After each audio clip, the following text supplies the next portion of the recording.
just adventurous, and he lived life to the fullest. And he didn't meet a stranger. He sees somebody here, just start talking to him. He just treat everybody like family. A Georgia mother heartbroken after her son was killed in an ATV crash in Cherokee County over the weekend. The crash in question killed 2 adults and injured 7 children.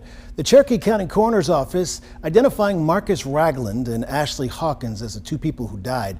The kids between the ages of 1 and 12 had to be taken for medical treatment.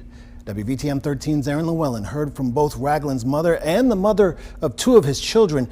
He shares their grief as they now have to explain to their kids their father is never coming home. A nightmare, a dream that I wish I could wake up from. Through their tears, Audrey Dunn and Heather Pruitt are trying to stay strong for their children.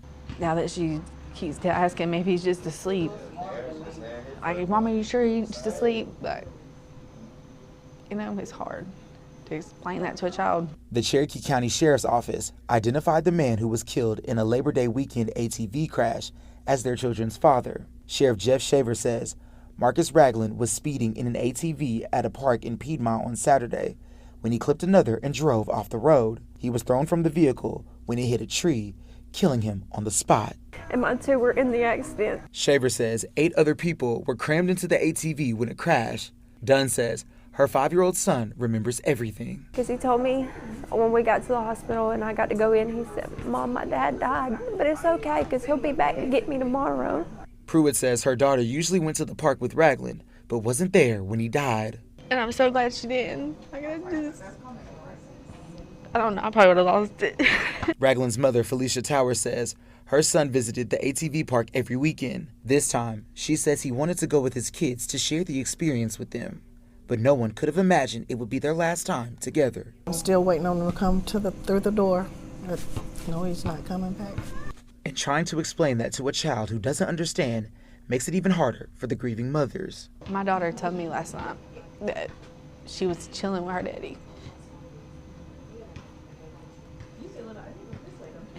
I just said, as long as you're okay. But that still doesn't make living without their loved one any easier. I don't even know. I don't know what to do.